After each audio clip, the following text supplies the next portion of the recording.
The Michelin-starred restaurant hummed with quiet elegance, soft jazz, candlelight, the gentle clink of crystal. I sat across from my husband Derek, watching him sample the wine with the practiced air of someone who belonged in places like this. Our 5th anniversary dinner, at the same restaurant where he'd proposed 6 years ago.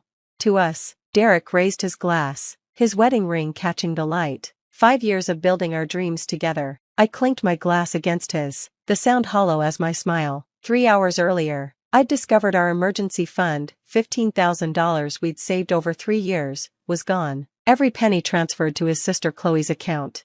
You seem quiet, Derek said, cutting into his Wagyu beef. Everything okay? Before I could answer, a familiar voice boomed across the restaurant. There's my little girl. I turned to see my father striding toward us, his silver hair gleaming under the lights. Marcus Sullivan commanded attention wherever he went. 20 years of building a real estate empire will do that. He carried a leather portfolio that I recognized as his business folder.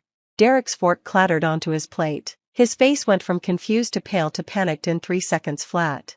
Dad? I stood to hug him, genuinely surprised. What are you doing here? Can't a father crash his daughter's anniversary dinner? He pulled up a chair, settling between us like he owned the place, which, knowing Dad, he probably did. Derek, how's my favorite son-in-law, Mr. Sullivan? Derek's voice cracked. This is unexpected. Marcus, please, we're family. Dad's smile was all teeth. Though speaking of family, that's actually why I'm here. Wanted to discuss some financial matters with you both. Dad, it's our anniversary. I know, sweetheart, that's why this couldn't wait. He opened his portfolio, pulling out a stack of documents. See, when you two got married, I set up that emergency fund for you, remember? My blood chilled. Derek looked like he might vomit into his $200 entree.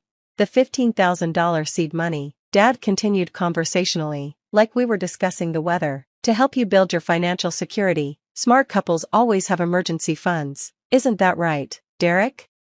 Yes, of course. Funny thing happened today, though. Dad pulled out a printed bank statement. My accountant noticed some unusual activity. See, I still get notifications on that account. Protective father habit. You understand. Imagine my surprise when I saw the entire balance transferred out this morning. Derek grabbed his wine glass with shaking hands. Mr. Sullivan, I can explain. Oh, I'm sure you can. But first, let me tell you what I found when I did a little digging. Dad flipped to another page. Chloe Morrison, fashion designer, opened an LLC last month called Chloe's Closet Couture. Received a $15,000 investment today. What a coincidence. Dad, I started, but he held up a hand.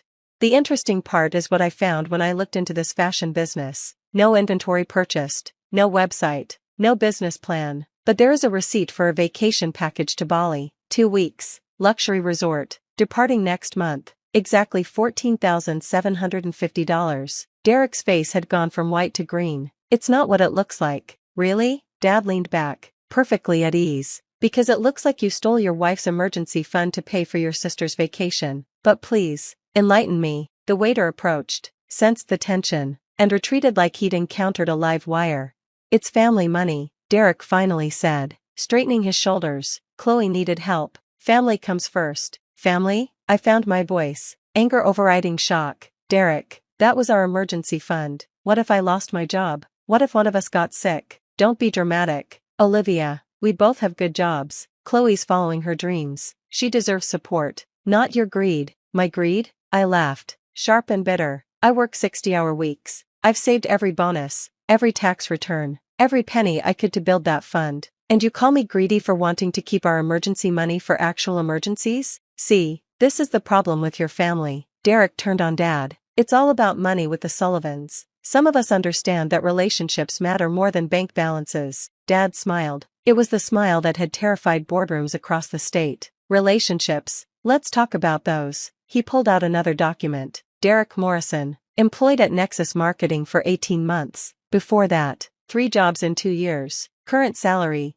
$45,000. How do you? Olivia Sullivan Morrison, Senior Marketing Director at Providence Tech. Salary, $135,000 plus bonuses. Contributed 78% of the household income last year. Dad's voice was calm, factual, devastating. Tell me more about how my daughter's greed is the problem. Derek's face flushed red. Income doesn't determine. You're right. Actions do. Dad pulled out his phone, swiping to a series of screenshots. Like the fact that this isn't the first time you've taken money without telling Olivia. The credit card you opened in her name last year? The one you maxed out and hid? I stared at Derek. What credit card? Or the investment you made in your friend's food truck that never materialized? That was what? $8,000 from your joint savings? How could you possibly know? Because when someone hurts my daughter, I make it my business to know everything about them. Dad's friendly mask slipped, revealing steel underneath. Did you really think I'd give my blessing to this marriage without keeping tabs? Derek stood abruptly, napkin falling to the floor. This is insane. Olivia, we're leaving. Sit down, I said quietly. What? Sit down. He sat. The credit card. Explain. Derek fidgeted. It was for Chloe's last business venture, the jewelry thing. I knew you'd say no. So you committed fraud, used my social security number, my credit score, to fund your sister's schemes. She's my sister, and I'm your wife. I slammed my hand on the table, making the glasses jump. Other diners turned to stare. I didn't care. 5 years. Derek. 5 years I've been subsidizing your family's dreams while you call me greedy for wanting basic financial security. That's enough. Dad intervened, pulling out a final document. Olivia, I took the liberty of having my lawyer draw this up. Derek's eyes widened as he recognized the legal header. Are those divorce papers? Dad confirmed, citing financial infidelity, fraud, and breach of fiduciary duty, along with a police report for identity theft regarding that credit card. You can't be serious. Derek laughed nervously. Over money? Olivia, baby, let's talk about this at home. I looked at him, really looked at him. The man I'd married 5 years ago. Charming, confident Derek who'd swept me off my feet with romantic gestures and grand promises. Who'd gradually convinced me that keeping separate finances meant I didn't trust him. Who'd worn me down until I'd agreed to joint accounts. Then made me feel guilty every time I questioned his spending. Did you ever love me? I asked. Or just my salary? How can you ask that? Because someone who loves me wouldn't steal from me and call me greedy for objecting. It wasn't stealing. It was family money. No, Dad interjected. It was money Olivia earned and saved. Money you had no right to touch without discussion. Money that, legally speaking, you stole. She's my wife. What's hers is mine. Actually, Dad smiled that dangerous smile again. Remember that prenup you fought so hard against? The one you finally signed because Olivia refused to marry you without it? Paragraph 7, Section 3. Any transfer of marital assets over $5,000 requires written consent from both parties. Derek's mouth opened and closed soundlessly.